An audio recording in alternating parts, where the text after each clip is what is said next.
The world had narrowed to the warmth of Liliana's tiny body against my chest, her sweet newborn smell a balm to my exhausted soul. Hours of labor had melted into this perfect, blissful moment, a fragile bubble of new motherhood. Then Graciela entered, a cold front sweeping through the maternity room. Her eyes, usually sharp, were narrowed, not with affection for her new granddaughter, but with an unsettling scrutiny directed at me, at Liliana. "This baby isn't ours," she whispered, the words slicing through the air like shards of ice. My heart stopped. The perfect world I just created shattered. "She doesn't look like Mateo at all." The quiet accusation was a physical blow, stealing my breath. My joy for Liliana turned instantly to a gut-wrenching terror.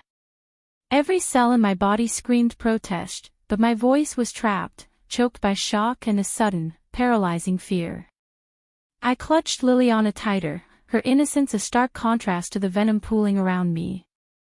The warmth of the moment drained away, leaving a gaping wound where my happiness had been.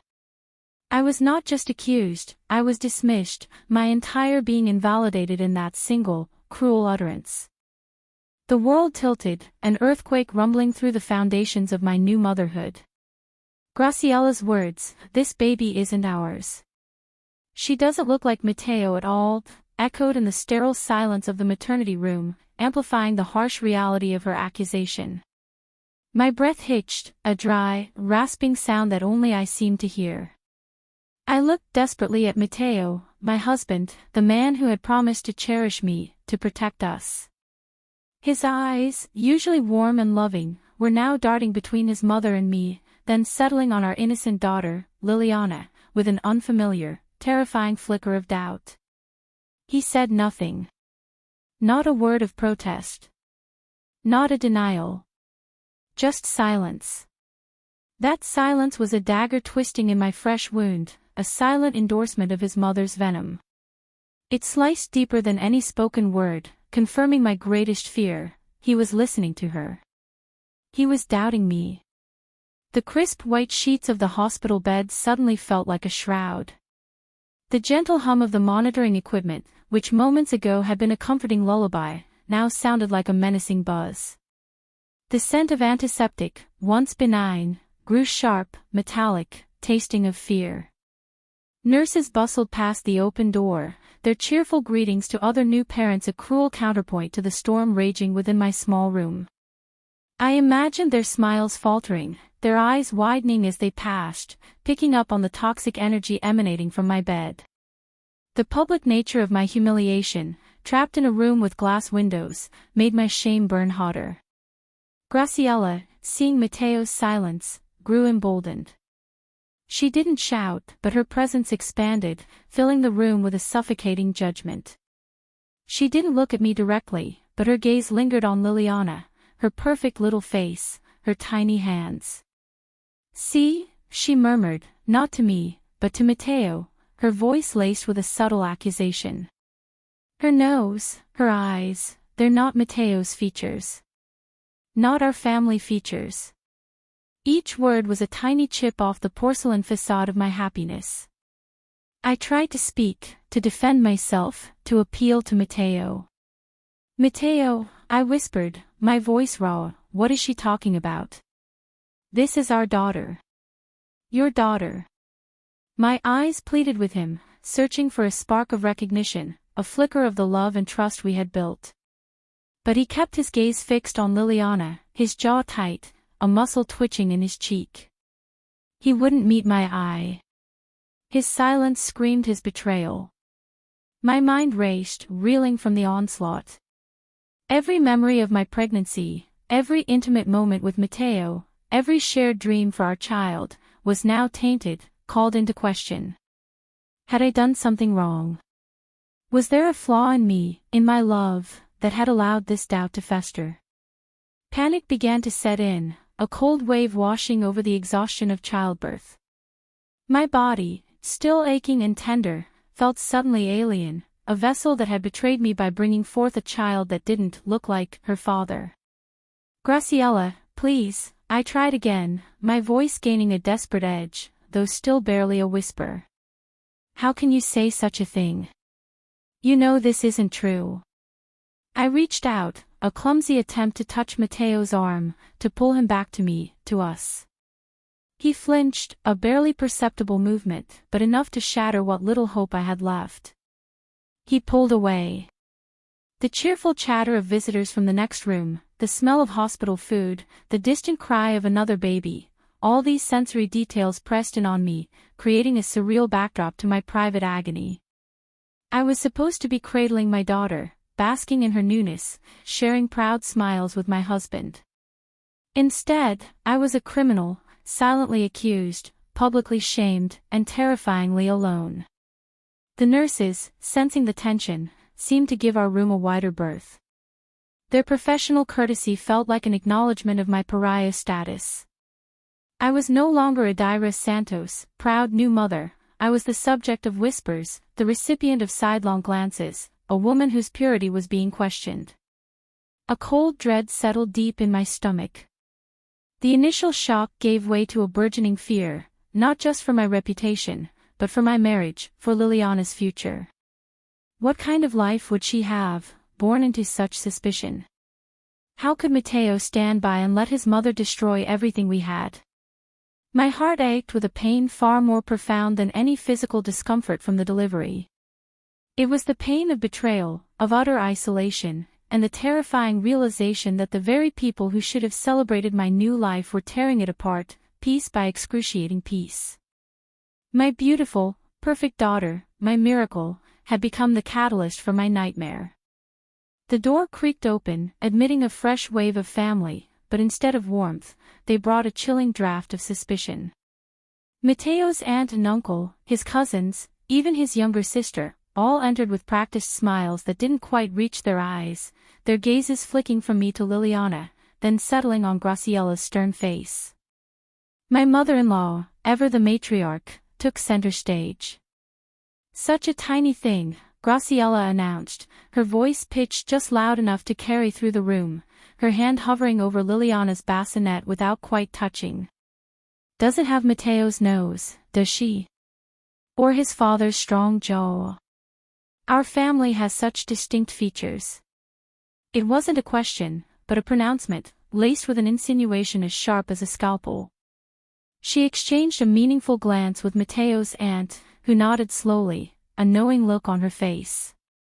The room, which had moments before buzzed with polite chatter, fell silent, save for the hum of the hospital equipment. My heart hammered against my ribs, a frantic bird trapped in a cage. Each whispered comment, each speculative glance, felt like a physical blow. I tried to speak, to defend my daughter's innocence, my own integrity. "Babies change so much, Graciela. And she's so new, her features are still developing. She has my eyes, don't you think, Mateo?" I turned to my husband, a desperate plea in my voice, hoping for an alliance, a shield against the mounting judgment.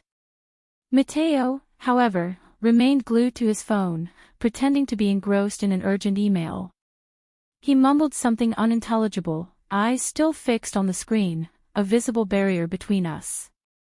His silence was a scream in my ears, louder and more painful than any accusation Graciela could have uttered. It was a silent endorsement, a confirmation that even the man who vowed to cherish me harbored this corrosive doubt. My vision blurred, tears stinging my eyes, but I swallowed them back, refusing to give them the satisfaction of seeing me break. "It's just that, well, our Mateo has such strong genes," one of his cousins ventured, trying to sound benign but failing miserably. "And the Santos family resemblance is usually so obvious from birth." More nods. More glances. Liliana, nestled in her bassinet, seemed to shrink under the weight of their scrutiny, an innocent lamb in a den of wolves. I felt a cold rage begin to simmer beneath my despair. "Are you implying I've betrayed my husband? Are you implying my daughter isn't his?" My voice trembled, but I forced it to remain steady, an impossible feat. Graciela turned to me then, her expression a mask of feigned concern. "Adira, darling, no one is implying anything. We just care about Mateo." And family. It's a very sensitive subject, you understand. A mother simply wants what's best for her son. And for this precious baby, of course.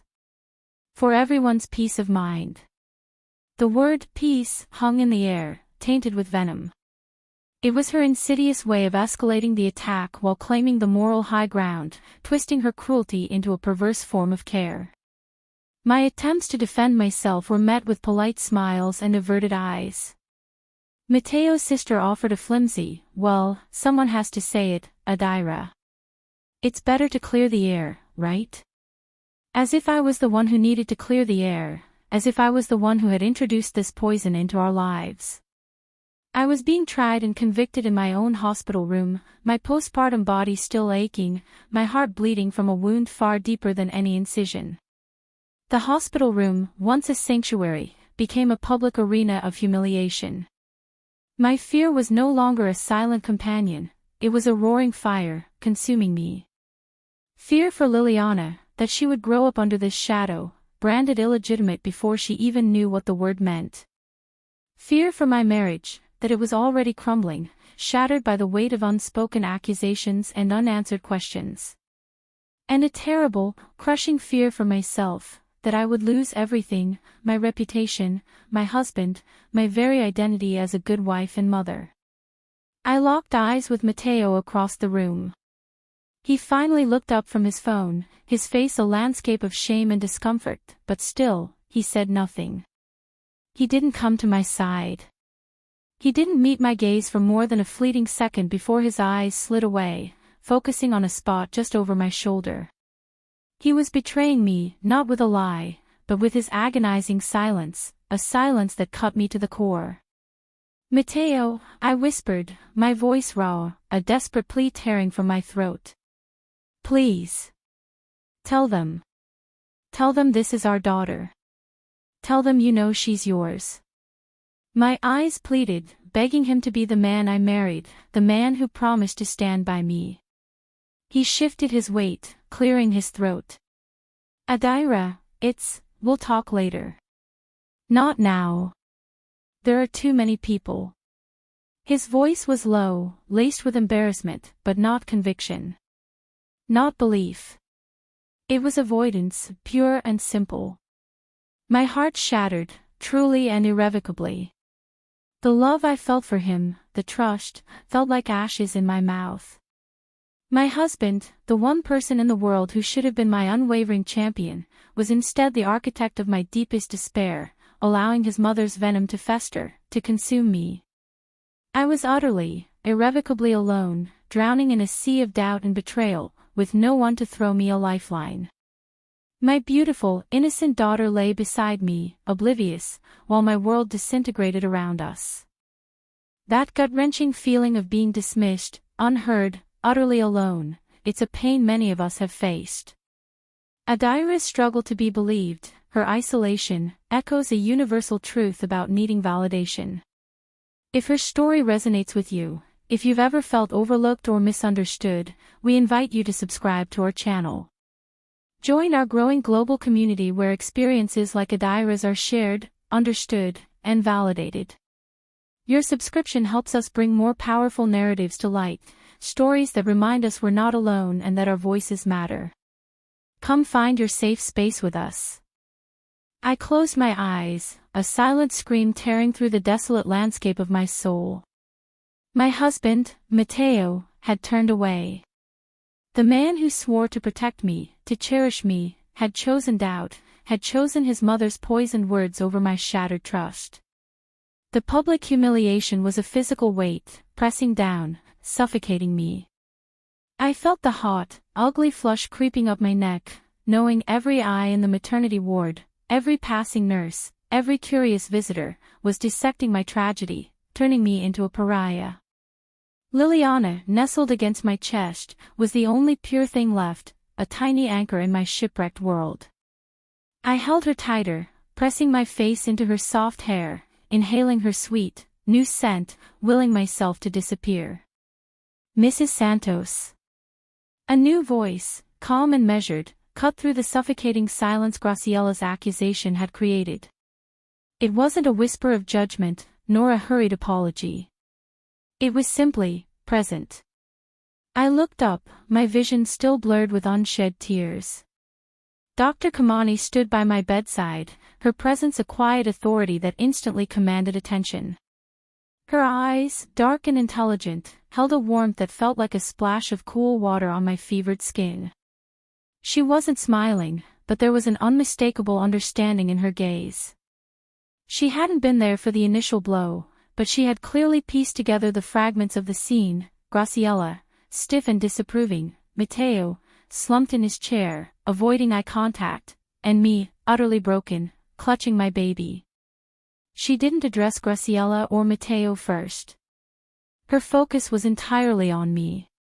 "Adira," she said, her voice soft but clear, "I notice you're quite distressed. Is everything all right?" The question, so simple, yet so profound in that moment, nearly undid me. Was everything all right? No. Nothing was all right. My entire world had imploded. But the way she asked, with genuine concern, without a hint of judgment, was like a small crack in the wall of my despair, allowing a sliver of light to penetrate. It was the first time in days someone had looked at me, not just the situation. Before I could form a coherent answer, Graciela, ever the aggressor, interjected, her voice sharp.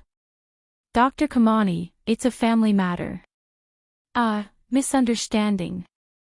Dr. Kimani turned her head slightly, her gaze briefly resting on Graciela, then returning to me. "A misunderstanding that seems to be causing Mrs. Santos significant distress at a crucial time for mother and baby."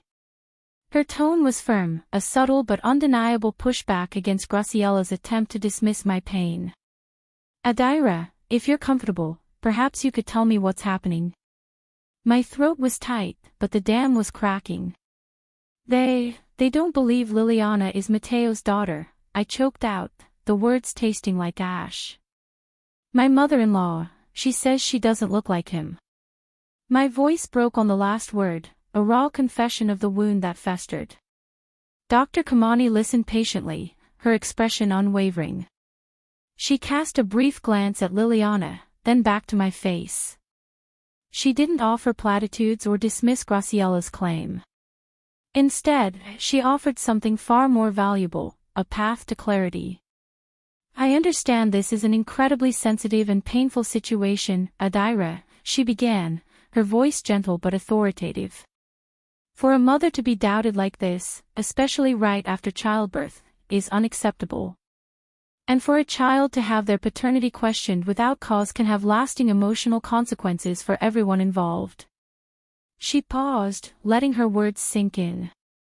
Sometimes, in situations like these, when there is so much emotional distress and conflicting opinions, the only way to truly find peace of mind for everyone, and protect the sanctity of your family, is through objective evidence. My heart hammered in my chest. Objective evidence. The words echoed in the silence. "Adira," she continued, stepping a little closer, her voice dropping slightly, "we can arrange for a paternity test. It's a simple, non-invasive procedure for the baby, and a blood draw for Mateo. The results are conclusive. It can lay all doubts to rest, once and for all." A paternity test. The idea was terrifying, a public declaration of the ugly wound that had been inflicted. But as Dr. Kimani spoke, I saw it not as a confirmation of their doubt, but as my salvation. A tool to fight back, to reclaim my truth. It was a lifeline thrown to me in my darkest hour, and it came from someone who believed me enough to offer me the means to prove it. Hope, fragile and trembling, began to unfurl within me, a tiny, persistent flame in the vast emptiness. Someone believed me. Someone was standing up for me. Someone saw my pain and offered a solution that wasn't just about managing the conflict, but about validating my truth. My eyes met Dr. Kimani's. Her steady gaze gave me strength. The shame that had suffocated me began to recede, replaced by a fierce, quiet resolve. This was it. This was my chance. Yes, I whispered, then cleared my throat, forcing the word out louder, firmer. Yes. I want the test. A tense silence filled the room. Graciela's face hardened further, a flicker of outrage in her eyes, but she said nothing, silenced by Dr. Kimani's composed demeanor. Mateo, finally looking up, seemed to shrink further into himself, a mix of relief and profound shame washing over his face. He didn't object. He just nodded, a barely perceptible dip of his head. Dr. Kimani smiled, a small, encouraging curve of her lips. Excellent. It's a brave decision, Adira. Let me go make the arrangements right away. We can have the samples collected this afternoon. This will bring you the peace you deserve. She turned to Mateo. Mateo, we'll need your consent and a blood sample. She looked pointedly at Graciela. And Mrs. Santos, while this is a sensitive process, it will ensure everyone involved can move forward with certainty and respect. Her implication was clear: respect Adira's decision, or face the consequences of your continued doubt. As Dr. Kimani walked away, her steps purposeful and efficient, a powerful wave of vindication washed over me. It wasn't just a medical procedure, it was a defiant act of self-preservation. For the first time since Graciela's cruel words, I felt a surge of courage. I wasn't alone. I had an ally. And with that, I had a weapon, the undeniable power of truth. My fear was still there, but it was now overshadowed by a burning certainty. Liliana was ours. And soon, the world would know it. The efficient whir of Dr. Kimani's departure left an echoing silence in the room, heavy with unspoken tension. Moments later, a kind-faced nurse entered, carrying a sterile tray. The silver instruments glinted under the harsh hospital lights, each one a harbinger of the truth to come. My heart hammered against my ribs, a frantic drumbeat against the quiet solemnity of the procedure. This was it. The first step into the unforgiving light. Mateo, if you could just extend your arm, the nurse said gently, her voice a stark contrast to the earthquake raging inside me. Mateo complied, his movements stiff, his face a mask of conflicted emotions. Shame, doubt, a flicker of something that looked like regret. He wouldn't meet my eyes. He hadn't truly looked at me since Graciela's accusation. He was a million miles away, lost in his own private shame, leaving me adrift. I watched as the nurse prepped his arm, the antiseptic swab a startling yellow against his skin. Then, the swift prick of the needle, a tiny bead of scarlet blooming in the clear tube. Each drop of his blood felt like a heavy stone, slowly collecting the weight of his doubt, his mother's cruelty, and my own desperate need for vindication. My gaze drifted to Graciela, perched on the edge of a chair, her eyes narrowed, watching every move with an almost predatory intensity. She was still waiting to be proven right, still clinging to her cruel narrative. Next, it was Liliana. My tiny, perfect Liliana. My breath hitched as the nurse approached her bassinet. Just a tiny heel prick, sweetie, she cooed softly. My protective instincts flared, an inferno of maternal fury against this intrusion. It felt wrong, invasive, to put my innocent daughter through this simply because of malicious gossip. But it was necessary. I leaned over the bassinet, stroking Liliana's soft head, whispering promises of safety and love. It's okay, my love. Mama's here. It's okay. Liliana stirred, her tiny fingers curling around my thumb, her trusting gaze meeting mine. In her eyes, there was only pure, unconditional love. The nurse took Liliana's heel gently, a swift, almost imperceptible prick. Liliana whimpered, a tiny, heartbroken sound that tore through me. My heart squeezed. This baby, who had known nothing but the warmth of my embrace, was now being subjected to a test to prove what I already knew: she was ours. She is ours. She is Mateo's. She is loved. I repeated it like a mantra, a shield against the pervasive doubt that still filled the room. Another small tube filled, another drop of truth extracted. As the nurse labeled the samples and carefully placed them in a biohazard bag, the weight of the moment became almost unbearable. It wasn't just blood in those vials, it was our future. My dignity. My marriage. My daughter's rightful place in this family. It was all riding on those tiny, crimson drops. The samples were whisked away, sent to the lab, and with their departure, an insidious silence descended. The immediate aftermath was the hardest. The wait had begun. Time, which had flowed like a torrent during Liliana's birth, now stretched into an agonizing crawl. Every tick of the clock was an eternity. Every creak of the door, every muffled conversation in the hallway, made my stomach clench in anticipation. Days blurred into a purgatory of doubt and silent accusation. Mateo became a ghost in his own life, in our room. He was physically present, yet entirely absent. He'd sit in the chair by the window, staring out, his shoulders hunched, his silence a crushing weight between us. He never touched me, never offered a word of comfort or reassurance. His shame was a barrier, a thick, impenetrable wall. It was a betrayal more profound than his initial silence, for it continued to fester, even now, with the truth so close to being revealed. He was not just waiting for the results, he was retreating from me, from us. Graciela, conversely, remained a fixture, her presence a constant, chilling reminder of the accusation. She'd bring food, ostensibly for me, but her eyes would always dart to Liliana, then back to me, an unasked question hanging in the air. Sometimes, she'd casually mention the results, her voice laced with a faux concern that did nothing to hide the lingering skepticism beneath. These things take time, Adira. Best to be patient. Her words were like tiny barbs, designed to prick at my already raw nerves. My only solace, my only anchor in this swirling vortex of anxiety, was Liliana. I held her constantly, pressing my cheek against her soft hair, inhaling her sweet, milky scent. I whispered my love into her tiny ear, rocking her, nursing her, finding refuge in her innocent dependence. She was a beacon of pure joy, untainted by the adult world's ugliness. In her perfect features, I saw only Mateo, only us.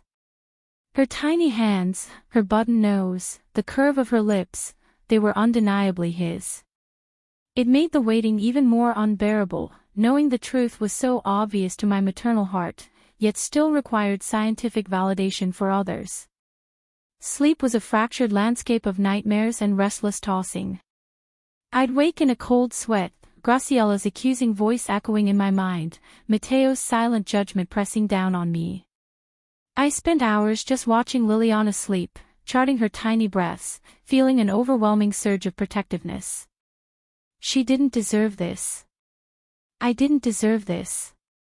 The days crawled by, each one a carbon copy of the last, the same gnawing anxiety, the same strained silence with Mateo, the same watchful presence of Graciela. The hospital room, once a sanctuary of new life, now felt like a sterile prison, holding me captive until the judgment day arrived. Every phone call I heard in the hallway, every nurse who entered, made my heart leap, only to sink again when it wasn't Dr. Kimani. The anticipation was a physical ache, a tightening in my chest that wouldn't relent. The truth was coming. I knew it. But the agony of the wait, the enduring doubt, the slow unraveling of my husband's trust, felt like a punishment for a crime I hadn't committed. All I could do was hold my daughter closer, whisper my love, and pray that the undeniable power of science would finally set us free. The door creaked open, pulling me from my weary vigil by Liliana's crib. Dr. Kimani stood there, a plain manila folder clutched in her hand. Her expression, usually so warm and reassuring, was now composed, almost somber. My heart, already a frantic drum in my chest, ratcheted up another notch. This was it. The moment I had dreaded and yearned for with equal intensity. Mateo, who had been staring out the window, turned sharply. Graciela, perched rigidly on the visitor's chair, straightened further, her eyes narrowed on the folder as if trying to decipher its contents through sheer force of will. A few other relatives, who had been making awkward small talk in the corner, fell silent, their gazes shifting nervously between the doctor and me. The air in the room, already heavy with unspoken accusation, became thick, suffocating. Dr. Kimani stepped fully into the room, her eyes meeting mine first, a silent message passing between us, a recognition of the weight I carried. "Adira, Mateo," she began, her voice soft but clear, cutting through the suffocating silence. She held up the folder. "The results are in." My breath hitched. My hands, which I hadn't realized were clenched, trembled. I felt a strange combination of ice and fire coursing through my veins. Fear of the worst, yet an absolute certainty in my own truth. She opened the folder, her gaze sweeping over the page for a moment before settling back on us. "The paternity test results are definitive," she announced. Her eyes, still gentle, now held a distinct firmness. "Based on the genetic analysis, Mateo Santos is the biological father of Liliana Santos." For a full beat, the world stopped. A deafening silence fell, broken only by the rhythmic beep of a distant medical machine. It was as if the very air had been sucked from the room. Then, a sharp, choked gasp ripped through the quiet. "Graciela." Her formidable composure shattered instantly. Her hand flew to her mouth, her eyes wide with shock and, unmistakably, horror. The harsh lines that usually defined her face seemed to crumple, her face draining of all color. Mateo, who had been holding his breath, let it out in a long, shuddering exhale. His shoulders slumped, a visible release of the crushing burden he had carried. His eyes, swimming with a complex mix of relief, shame, and a nascent guilt, darted from Dr. Kimani to Liliana, then finally, hesitantly, to me. There were unshed tears glistening in his eyes. And me. My body sagged against the wall, a wave of overwhelming relief washing over me so powerfully it felt like I might dissolve. A sob, raw and involuntary, tore its way from my throat. It wasn't a sob of sadness, but of release. A lifetime of pent-up emotion, of unspoken pain, found its outlet in that sound. The tight band that had constricted my chest for days, weeks even, finally snapped. The truth. The undeniable, scientific truth. It was a tangible thing, a shield, a sword. It cut through the insidious whispers, the pointed looks, the chilling doubt that had threatened to consume me. I felt light, impossibly light, as if a physical weight had been lifted from my very soul. Dr. Kimani stepped closer, her gaze fixed entirely on me now. Her voice was lower, more intimate. "Adira," she said, her tone brimming with quiet affirmation. "The results confirm exactly what you've been saying all along. Liliana is Mateo's daughter. There is no doubt." Her words, direct and unwavering, were the balm to a festering wound. "You were right. You were believed." After days of being dismissed, invalidated, and doubted by the very people who should have protected me, those simple words were everything. They were more potent than any apology, more healing than any embrace. I looked at Graciela, whose face was still a mask of disbelief and dawning mortification. The cold, judgmental glint in her eyes had been replaced by something akin to fear. The accusation that had flowed so freely from her lips now curdled in the air around her, a poison she had brewed herself. I saw some of the other relatives exchanging uncomfortable glances, avoiding eye contact with me, their faces flushing with belated embarrassment. The atmosphere in the room had shifted irrevocably. The judgment had been returned, but not to me. A flicker of anger, hot and sharp, flared within me. Not triumphant anger, but a deep, righteous indignation at the cruelty I had been subjected to. At the pain, the humiliation, the sheer audacity of their doubt. They had ripped apart my precious post-birth moments, tainted the beginning of my daughter's life, simply because her nose wasn't quite Mateo's, or her eyes weren't the exact shade of brown. How dare they? How dare they question my integrity, my love, my very being, based on a fleeting glance? But the anger quickly subsided, replaced by the profound, breathtaking sense of freedom. The truth, in its simplicity and its scientific certainty, had set me free from their cages of suspicion. I looked down at Liliana, peacefully sleeping in her bassinet, utterly oblivious to the storm she had unwittingly caused, utterly innocent. She was mine.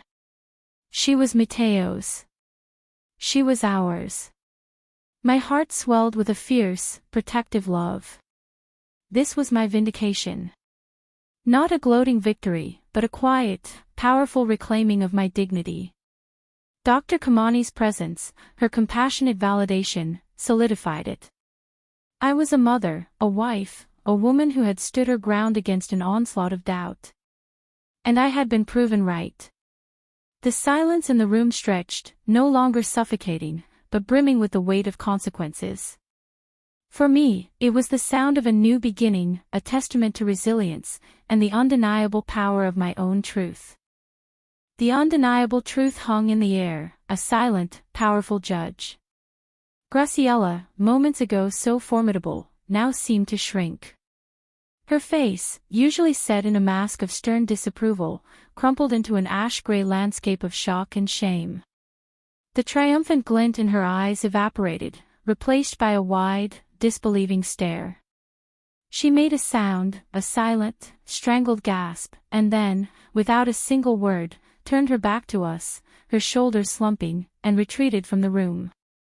Not a slow backing away, but an immediate, almost desperate turning, as if the walls of the maternity ward had suddenly become too close, too accusing.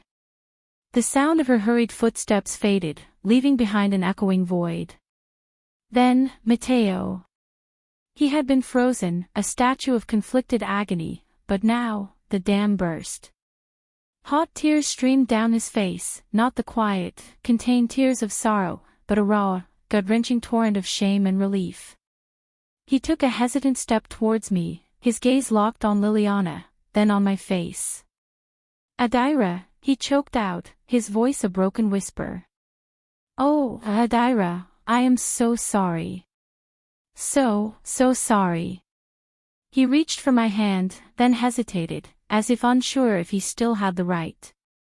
The weight of his doubt, his silence, his inability to stand by me, seemed to crush him in that moment. It wasn't just an apology for suspecting, but an apology for failing me, for allowing my world to be shattered. I saw the deep, agonizing shame etched into every line of his face, the profound regret that would forever mark this day. Around us, the subtle shifts were palpable. The nurses, who had maintained professional distance throughout the ordeal, now exchanged knowing, sympathetic glances. A few close family members, who had lingered, caught between loyalty and curiosity, shifted awkwardly. Their eyes, which had previously held a glimmer of suspicion or pity, now held something new, a flicker of embarrassment, a hesitant respect, even a dawning comprehension.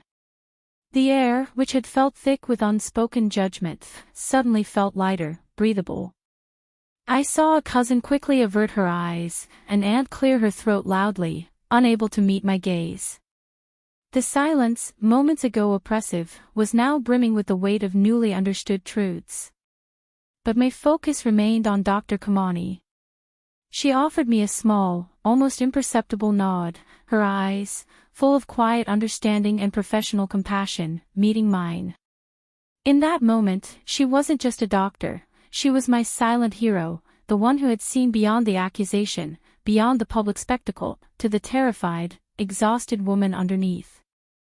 She had given me a voice when I had none, offered a path to validation when I was lost in the wilderness of their doubt. Her quiet strength, her unwavering belief in the process, had delivered not just a medical fact, but my very identity back to me. A surge of gratitude, so intense it almost brought tears to my eyes, washed over me. I wanted to thank her, to grasp her hand, but a look passed between us that conveyed everything. She knew. She understood the depth of what she had done. And then there was me. The initial surge of relief had evolved into something deeper, more profound. It wasn't a shout of triumph, but a deep, quiet hum of vindication that settled in my bones. It was the feeling of a heavy cloak, woven from suspicion and isolation, finally being lifted. For days, for what felt like an eternity, I had been Adira Santos, the accused. My joy had been poisoned, my love questioned, my character assassinated in the harsh light of their doubt. I had felt like a ghost haunting her own life, unseen, unheard, slowly fading under the weight of their collective judgment. Now, I was Adira Santos, a mother, a wife, a woman whose truth had prevailed.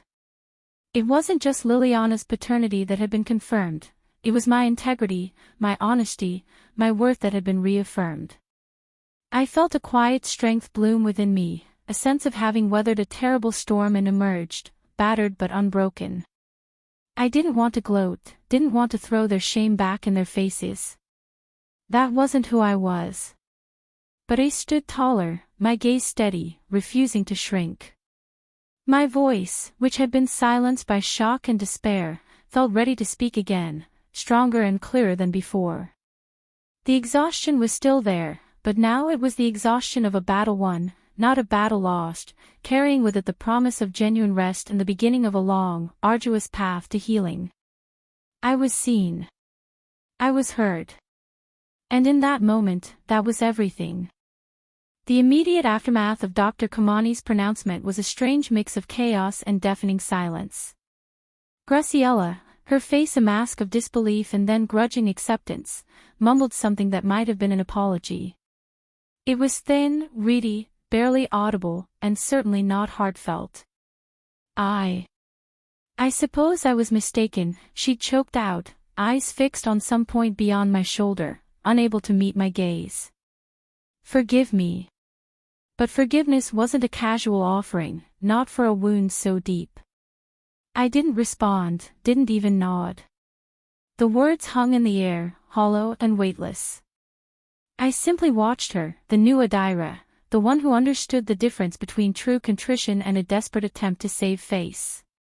Graciela retreated, not just from the room, but from the immediate circle of my life, her judgmental shadow finally lifting. Her presence in our lives would be unavoidable, but the power she once held over me, the power to diminish and wound, was gone. I had seen her for who she was, and the truth had stripped her of her authority. A quiet boundary had been erected, invisible but unyielding, a testament to my newfound resolve. Mateo's apology, however, was a different story. It came in waves, a torrent of shame and regret that evening and in the days that followed. He held my hand, kissed Liliana's head countless times, his eyes brimming with tears, asking for understanding I wasn't ready to give. I should have believed you, Adira. I should have stood up for you, he'd whispered, his voice thick with self-loathing. How could I have doubted you? His remorse was genuine, palpable. I saw the anguish in his eyes, the heavy burden of his silence and complicity. He became a changed man in some ways, fiercely protective, relentlessly attentive, as if trying to physically make up for his emotional abandonment. He took on more night feedings, insisted I rest, brought me small gifts, not for Liliana, but for me. He tried, truly, to earn back what he'd lost. But the trust, once an unbreakable foundation, was now fractured. The crack wasn't visible to the naked eye, but I felt it, a subtle tremor whenever a difficult topic arose, a whisper of a doubt about his unwavering support. We loved each other, deeply, and Liliana was our precious bond, but the innocence of our early love had been replaced by a more complex, scarred affection. Healing would be a long, arduous climb, requiring more than just words, but consistent, unwavering actions over time. But the most profound changes were within me. The freedom of being believed, the vindication, was a tonic for my soul. The crushing weight of the accusation had lifted, and in its place, an exhilarating lightness bloomed. I looked at Liliana, her tiny fingers wrapped around mine, and the pure, unadulterated joy of motherhood, which had been overshadowed by doubt and fear, finally shone through. I could simply be her mother, without the constant need to prove myself, without the fear of judgment in every interaction. My exhaustion was still there, of course, the ever-present companion of new motherhood, but it was no longer the soul-crushing fatigue of a spirit under siege. It was the honest exhaustion of nurturing a new life, a joyful exhaustion that held the promise of peaceful sleep, not anxious nightmares. I began to practice self-compassion, something I'd never truly allowed myself. I understood, now, the immense trauma I had endured. I hadn't just given birth, I had fought for my integrity, my truth, my very identity as a mother and a woman. I allowed myself to grieve for the stolen joy of those first few days, to acknowledge the pain, and then, slowly, to release it. My strength wasn't loud or aggressive, it was a quiet, unshakable core. My voice, once hesitant, found its resonance. I found myself speaking up more, expressing my needs, setting boundaries not just with Graciela, but in other areas of my life. I no longer felt the need to shrink, to make myself small to avoid conflict. I was Adira Santos, and my truth was my anchor. The future, once a terrifying blur of uncertainty, now held a cautious, determined hope. I knew the scars would remain, a reminder of the darkness I had navigated. But they were also a testament to my resilience, a map of how far I had come. I held Liliana closer, pressing a kiss to her soft head, knowing that in proving her truth, I had found my own. My life had transformed from one of quiet submission to one of empowered self-discovery. I was free, not just from doubt, but free to define my own narrative, to live authentically, with my head held high, strong and unbound. Holding Liliana, knowing her truth, I finally found my own. Our pain is valid, our voices matter, and we all deserve to be believed. Have you ever felt dismissed, only to bravely claim your own vindication? Share your powerful story with our community below. If this resonated, please subscribe and join us. Your support empowers us to bring more overlooked voices and hidden truths to light, ensuring no one feels alone. Thank you for watching, for your empathy, and for being an integral part of our journey together. Your story matters.